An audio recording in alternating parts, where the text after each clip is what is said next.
Okay, well, this film is on the subject of ancient Egyptian dance, or Iba.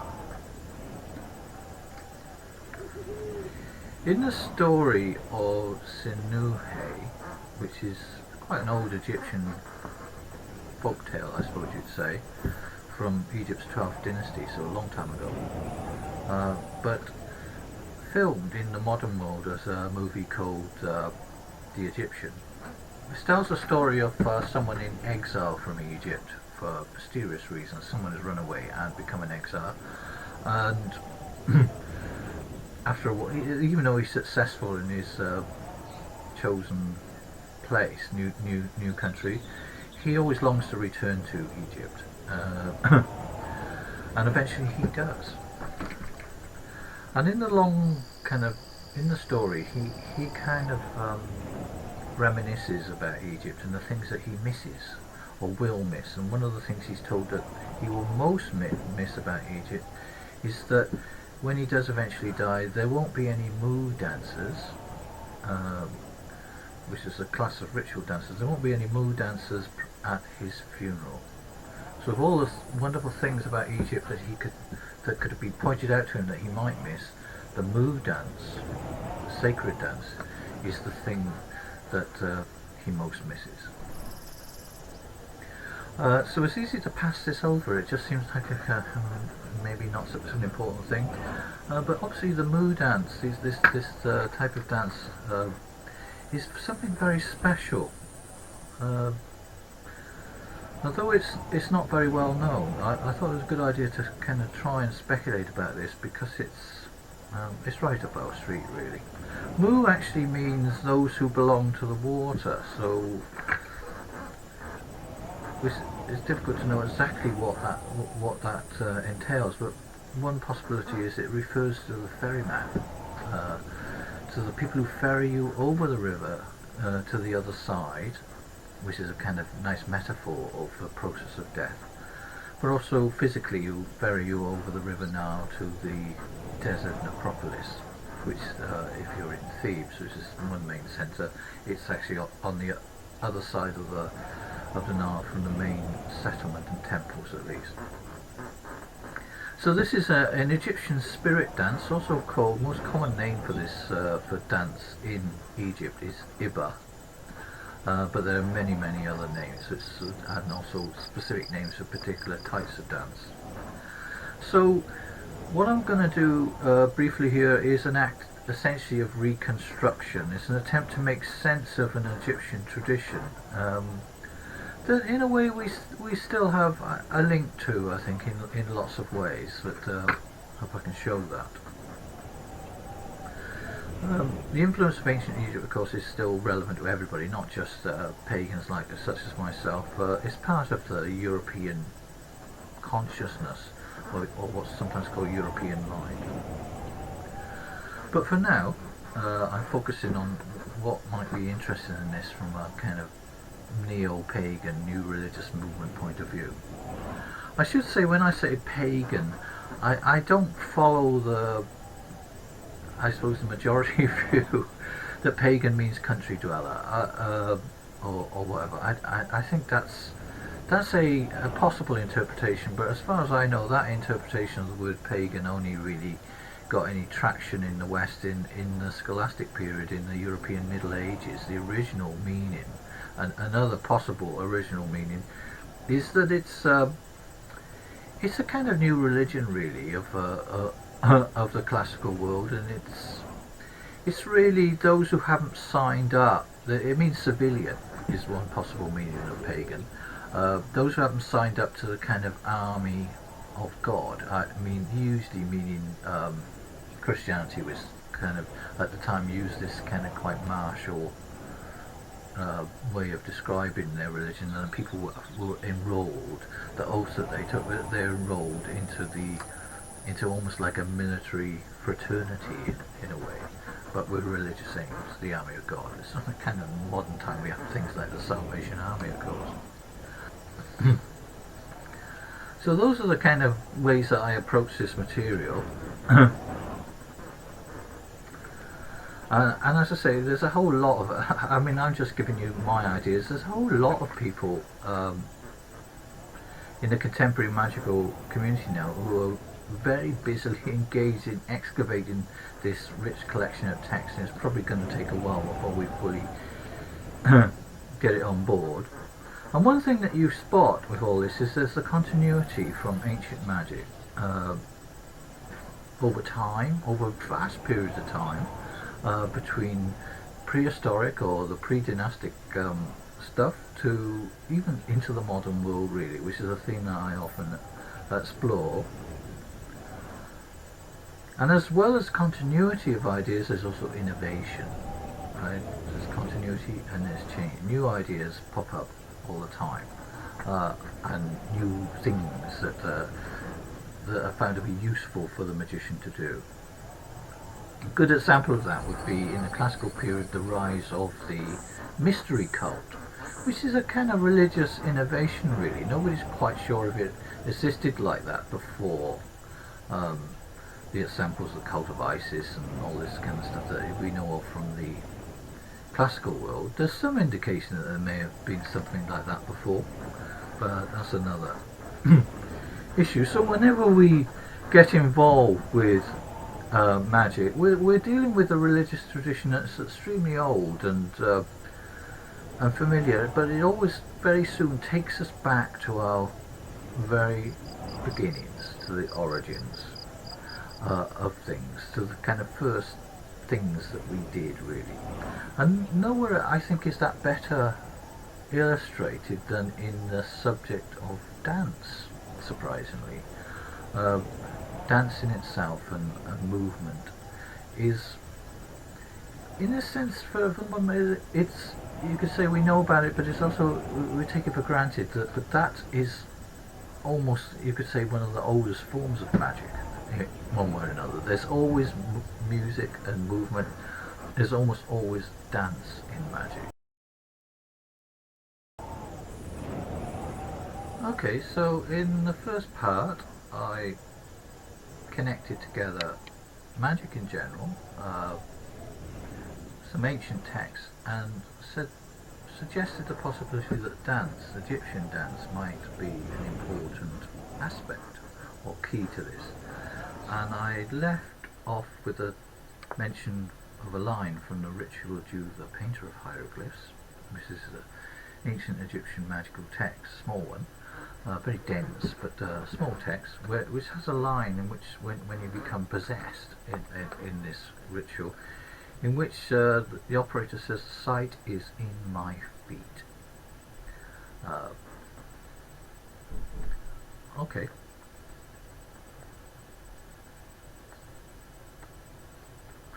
So one important aspect of dance, of the PGM, why I mentioned the PGM, is the PGM is, if you look at them, I'll show you a few examples on the screen. Some bits make complete sense as spells or invocations that just are as they are. You know, they speak it as it is. But then interspersed with all sorts of strange bits, which people are variously called barbarous names of power, meaning they're kind of mysterious, or strange sequences of letters and signs, some of which may be kind of garbled versions of Egyptian magical utterances, and some of them clearly are that, you know, or seem right. It's almost like the bit of Egyptian magic that we commonly use, which is the use of the the vowels A, E, I, O, U. If I say A, E, I, O, U, as we did at school, A, E, I, O, U, the vowels, I unintentionally, I might also be speaking an Egyptian magical phrase, which means "Oh hail," or welcome, if you like. It's a possibility. So some of the bits in the magical papyri are like that. You know, the spells. Sometimes it's obvious, you know, you can translate them directly. It's quite clear what they're, and sometimes you need a little bit of detective work to kind of put it back together. And sometimes it's just the first word of a spell, which then is all you need to know. Right? You just know the first word of the spell, and it's kind of rest is understood. It's almost like etc. Some of which are like acronyms or special codes that magicians, it's like they learn it at school. They're supposed to be like abracadabra or Abla Nathan Alba or something, so kind of word puzzles. And some of them, quite a lot of these, I would suggest to you are transcriptions of melodies and of rhythms for dance. That's maybe a new idea, but I think it works really. It's a kind of coded thing, and as I go on, I'll explain how.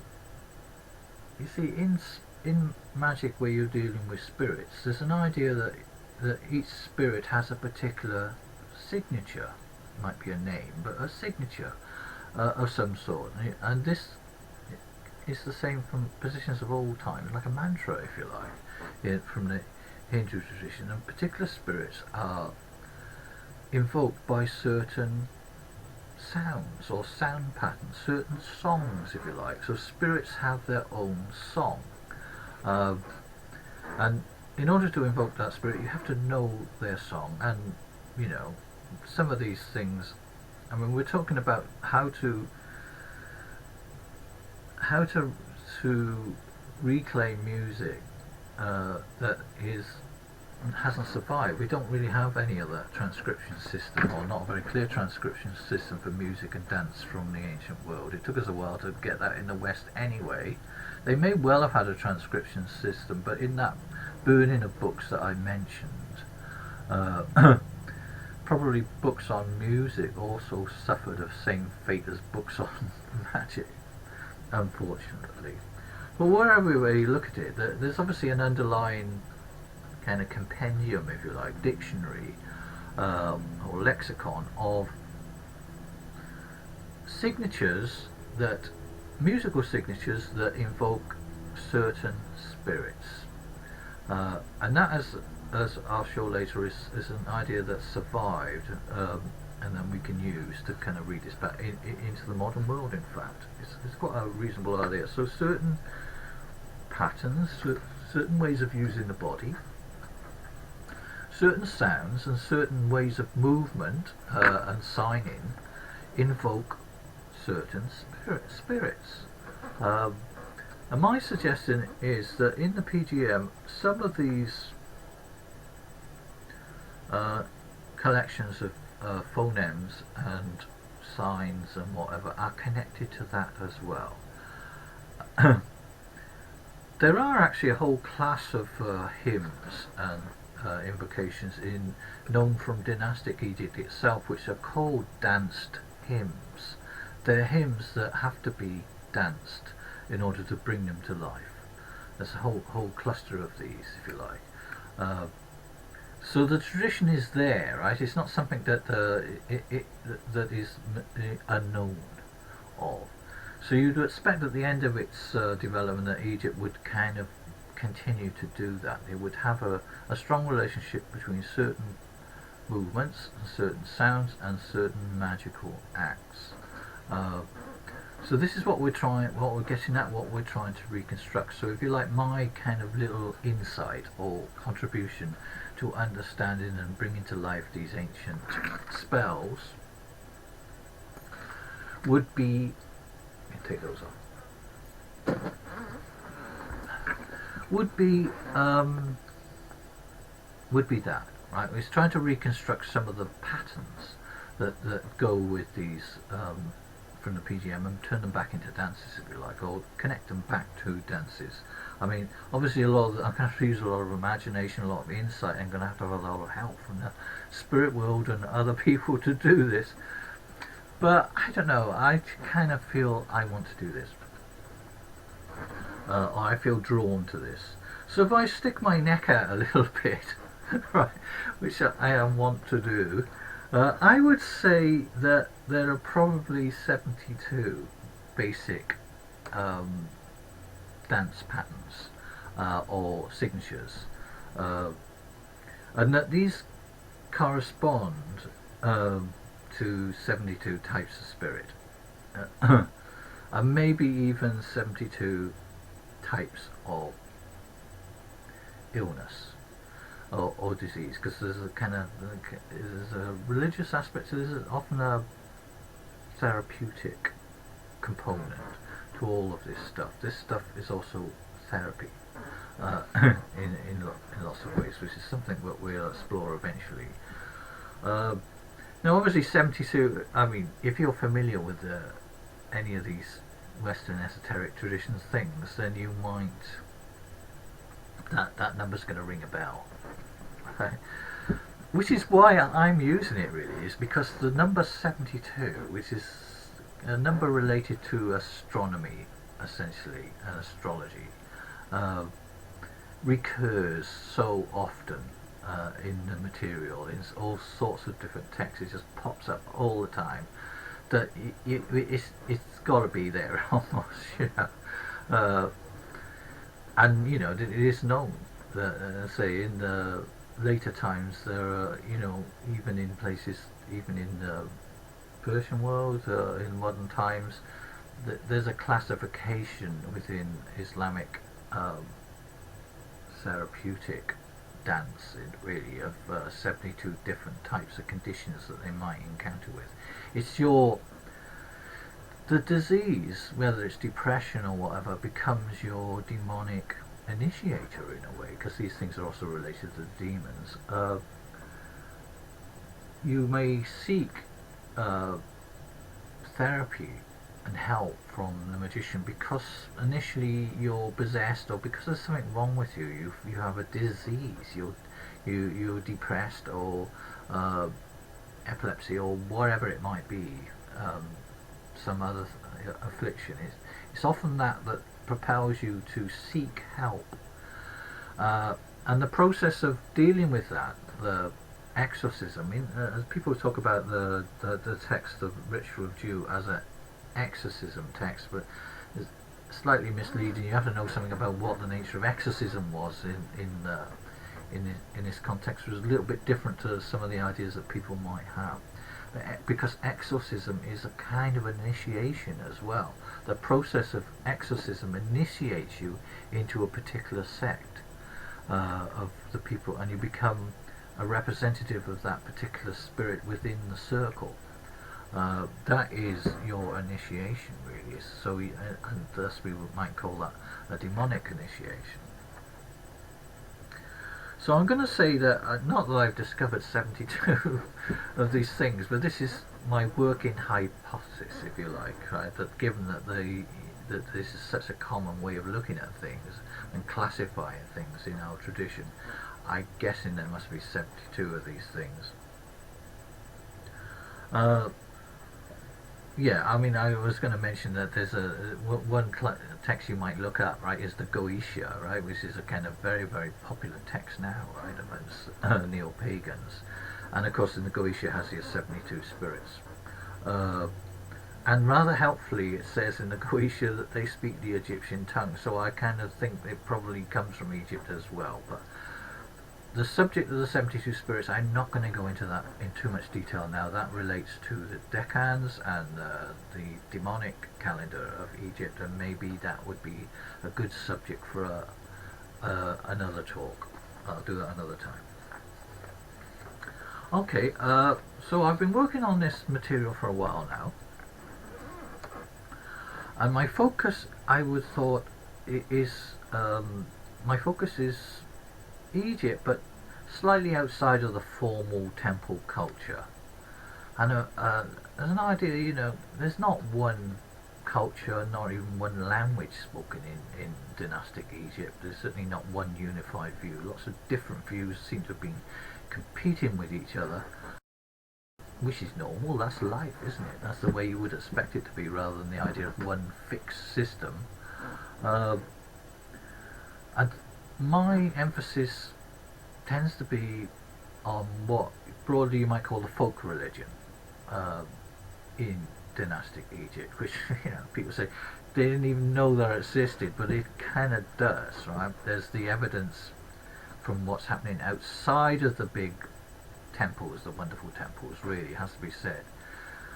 I mean, sometimes it gets taken inside as well. There's some sort of interflow between the two domains, the domain of formal religion in the temple and the domain of the home and the village and the place outside of the temple wall. There's archaeological remains, so you have to use archaeology sometimes rather than just text, of the ordinary people interacting physically with the outside walls, sort of scraping bits off, but also doing things there. And some of the things they did outside get brought inside, but my emphasis is mainly, and my specialism is mainly on the folk magic, is what interests me.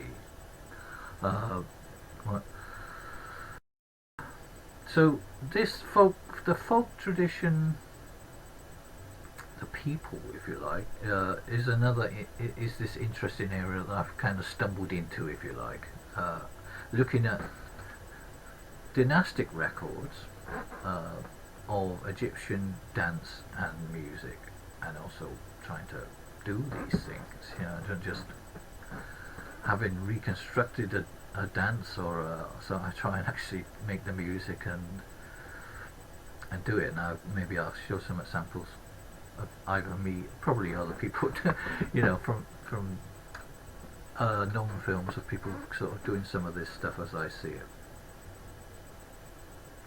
Obviously the records are going to be a little bit limited because there's no record, there's no way in the dynastic world of recording this material. They didn't have tape recorders and stuff, which is why we kind of we ignore it, because we tend to interact with this stuff via books, which are silent really, or they work in our head, but we kind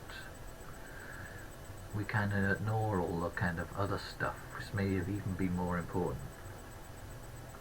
I mean, that's the case, I suppose, with someone like Crowley, or whatever it was 50 years ago. People reconstruct that in a very wordy way, very intellectual way. Then they tend to ignore all the kind of dance and music and multimedia that even he tried to put into his stuff. Influenced as he was by kind of early electronic music almost, or certainly early lighting techniques. But because that doesn't really come across in a book very much, we just think it's probably not important, but it's probably the most important bit.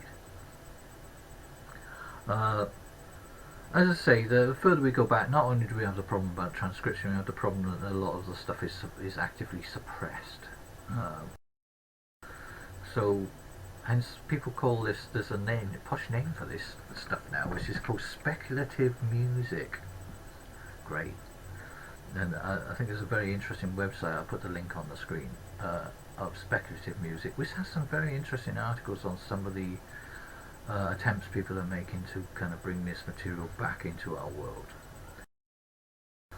And in another talk, I'm going to talk about also surviving performance, Makhan, in the modern world within the Arabic folk tradition, really, Islamic folk tradition, and show some material from the portal there, really, samples of people bringing, recording the material before it dies out, really, and bringing it back to life and fusing it with new instrumentation. So that's always quite good, but that's for a future stuff. So just briefly then to finish, one particular, every temple obviously had a company, a cohort, if you like, a company of dancers who worked in the temple and were quite busy and had a lot of stuff, and they're often depicted on the temple inscriptions and in tombs and all the rest. Lots of different ones, but rather confusingly as well, sometimes they had their own bit in the temple, really, where they kept their records and maybe they rehearsed and stuff like that before they went out. But sometimes it's translated as harem, which gives you the wrong idea. I think maybe there was some interaction between the dance cohort and the palace harem in a way, or the women of the palace. Maybe they did some of this music, maybe they interacted, so it gives you so it's another example of where a tradition has been kind of hidden by the language, by a mistake in the language. Anyway, there were a particular cohort of dancers that I'm very, very interested in, called the Moo dancers. I'm saying Moo, maybe it should be Moo-oo, but that's a bit of a mouthful, so I'm going to call them the Moo dancers, like the justified ancients of Moo. They were ritual specialists. I'm putting their name up on the screen there. Some of them were obviously what you would call virtuoso dancers by the depictions. And obviously you have to know something about how to decode Egyptian art in order to make sense of this stuff. So, for instance, an entertainment dance such as is shown in the picture, you kind of think, well, I don't know about that, but they're probably done at a party or something like that. But if you look at an equivalent step in jazz dance, which hopefully I can show you in the picture, you see how that's quite a very pleasing dance step. Especially if a bunch of people do that from jazz dance, but also it takes a certain amount of skill and physicality to do that, which would be good for you, of course. So there are obviously virtuoso dancers who do that sort of stuff and danced at parties, and then there's another type of dancer who danced at other events, perhaps festivals, but the Moo dancers, their main function was to dance at funerals, and they're often shown as part of a procession at a funeral. They're not the mourners, they're doing a dance, and that's maybe for us in the West something a little bit strange about that already. The idea of people having a dance performed at a funeral is not something we're used to, it's not something we would normally do, but the more you think about it, the more it seems, yeah, that's kind of a good idea really, or it's got a power to it. The cohort of dancers, the company of dancers were obviously mixed, there are men and women shown, although the dancers, although they're there as a group, the men seem to dance do a group dance together, and women do a group dance together. There's not a mixed group dance that I've seen examples of, although maybe one might arise. So they're doing some sort of synchronized dance to the dead, and that very strange thing about lots of strange things about, but one of the things that very, very much caught my imagination and is interesting is, along with the group of dancers doing this Moo dance in one way or another, which we can say lots of things about that, they're followed up by something you might miss, which is a solitary female practitioner doing something odd. And often she's shown in very rare images of her with not wearing. I don't think she's wearing a wig. I think it must be her own hair, which is another interesting thing again. She has very, very long, unkempt, dishevelled hair, which is very suggestive of certain magical states, and occurs in other dance traditions as well. Letting your hair down, essentially. When a woman with a very long hair, or like the headbangers, really kind of let the hair down, let it go wild and not combed, and they kind of obviously shake it around. Like the goddess Kali, like Mary Magdalene, one of her penance, when she was naked apart from her long unkempt hair. There's lots and lots of resonances of this. So there's this practitioner that we don't really know a lot about her. But we certainly like to know more about her, because this is kind of getting to the heart of the matter. And she follows up behind in this kind of, I suppose you'd say, this shamanic dance type thing, rocking and shaking her hair down to the ground, and she reaches down into the soil, and according to the inscription, she kind of does something. She pulls the spirits or ghosts out of the earth, obviously greets them in some way. And this is all taking place, this performance, this magical performance, in the context of the funeral itself.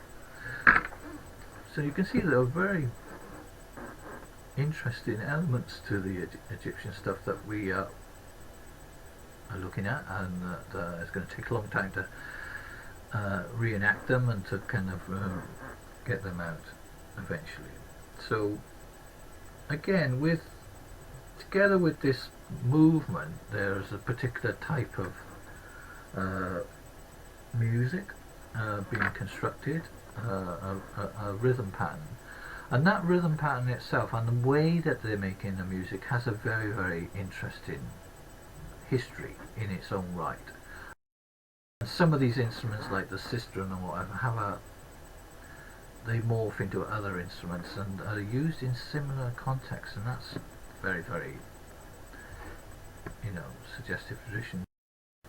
So we learn from so we can still find people playing the same type of music in a way, or we can theorize that they are, so we can use that as a clue to how it might have done. How everybody knows it had the sistrum as an instrument, but how is it actually played, and how did you interact with it, and how did you dance with it, how did you sing, how did you recite with that kind of music? So some of this we kind of have to experiment with, kind of get to see what works, what gets us into that altered state, where we are kind of able to ferry the dead over to the other side. This might be one way of putting it. So this is part of the Egyptian background and introduction to the Egyptian background to dance, and some of the sources that we are using, both to reconstruct the dance and also to feed it back to work out the mindset of those ancestors of ours, which is what we really want to get at. We want to kind of, because they were so good at magic, we want to sort of learn from them. As they say, if you do the action like the master, you become the master. You bridge the vast period of time, and that's maybe what we're doing. Okay, so I'm going to leave it there for now. Let it soak in. I think this is a tradition that is really crying out to be rediscovered and worked with one way or another. So I thought I'd talk about that. And next time then I'm going to return to this issue next month with a discussion of some of the later sources of dance, especially ritual dance and exorcism dance in the Middle East, especially within Egypt, that somehow seems to capture some of the flavour of the Egyptian original, and so seems legitimate to use one to reconstruct the other, and all sorts of reasons why that really works. But this is going to take us again into the folk religion, which seems, wherever empires come and go, the folk seem to keep these traditions going. We don't always know that. We kind of ignore it, but it's there. Anyway, thanks for listening, and if any feedback, leave it on the comment section, and I'll try and cover that next time.